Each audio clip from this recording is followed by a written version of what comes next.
It's not obvious, it doesn't show up on a dashboard, and by the time it's visible, it's already expensive. When sales teams default to pitching, it's not because they're lazy or unskilled. Pitching is a coping mechanism. It's what salespeople do when they don't have a shared story to fall back on. And this problem doesn't stay the same, it compounds. Forecasting remains unreliable. Sales hiring starts to feel like a black hole that absorbs time and money. Growth planning turns into guesswork. That's not a people problem. It's not a training problem. And it's not a motivation problem. It's a visibility problem. Because you can't script your way out of this. You can't coach alignment into existence. You have to extract it. This isn't something you can fix overnight. But once you see it, you can't unsee it. And seeing it early is a lot less expensive than discovering it later.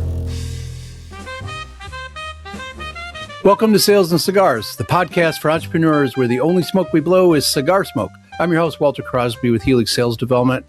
Today's episode is a solo, just me. And I want to talk about something that many entrepreneurs are experiencing, and the problem isn't what it seems to be. So this episode is what I call Robusto, shorter and a little more intense. So go grab a cigar, a cocktail, and strap in for another educational episode of Sales and Cigars.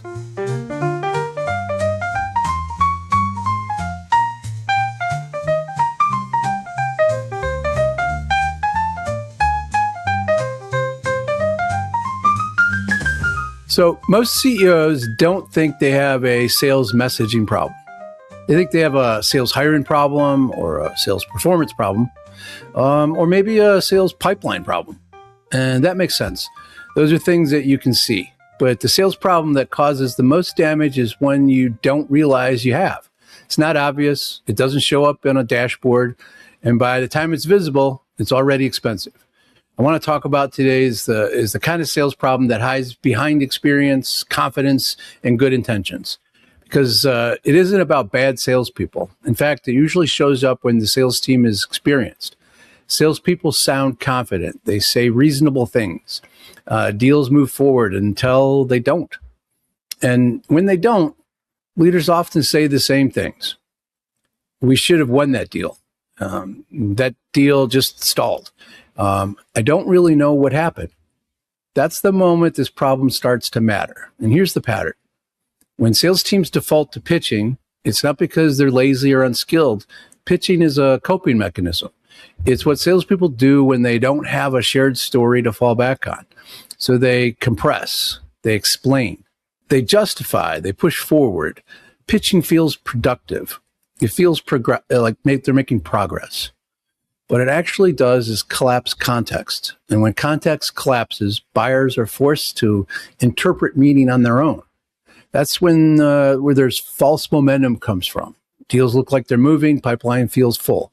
Forecasts appear reasonable until they stall. And when they stall, it feels confusing because nothing went wrong. Left alone, this problem doesn't stay the same. It compounds. Forecasting remains unreliable. Sales hiring starts to feel like a black hole that absorbs time and money. Growth planning turns into guesswork instead of strategy. It feels like something vague, something underneath, something you can't quite put your finger on. And I don't know if you're experiencing that now. And if there were an easy fix internally, you would have fixed it already. The reason you haven't isn't capability, it's visibility. Your company's sales story is distributed. The founder holds the origin, leadership holds the strategy, marketing holds the brand language. Sales holds the buyer friction, and no one person sees the full picture. And hierarchy filters what makes it back to the top. Sales hears things that leadership never does. That's not a people problem. It's not a training problem. And it's not a motivation problem. It's a visibility problem. This is also why issues get worse as companies grow. New salespeople join and interpret the company differently. Marketing involves language, leadership refines strategy, language drifts quietly, results don't. So leaders respond the only way they know how. They add training. They tweak messaging. They hire another rep. And none of that fixes the underlying issue because you can't script your way out of this. You can't coach alignment into existence. You have to extract it. This isn't about inventing messaging. It's about pulling the real story out of the people who already carry it in their heads. The origin story, the sales story, the buyer reality. When the story exists, sales conversations change. Not because reps are better trained, but because they finally know what they're carrying. And leadership gets something back that most companies lose as they scale: control. Not control over people, control over the language, over the promises, over the expectations. Before I wrap up, I want you to think about a few questions. If I listen to 3 first sales conversations that your sales team is having this week, how similar would they sound? How confident am I in what the sales promises the buyers? Do we lose deals we should win? Do sales performance feel predictable? Or does it feel fragile? If these questions make you uncomfortable, that's useful information. This isn't something you can fix overnight, but once you see it, you can't unsee it. And seeing it early is a lot less expensive than discovering it later. In the show notes, there's a link to a free resource that helps you think about this issue. Go check it out.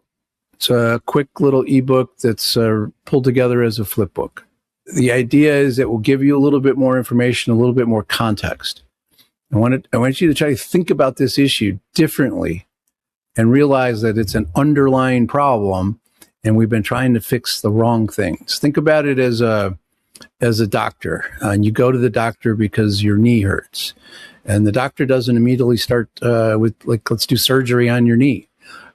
They run some tests, they ask some questions, they might do an X-ray or an MRI, and after they've done these tests, there's a realization that the hip is the problem. And it's the hip on the other side, not the same side as the knee.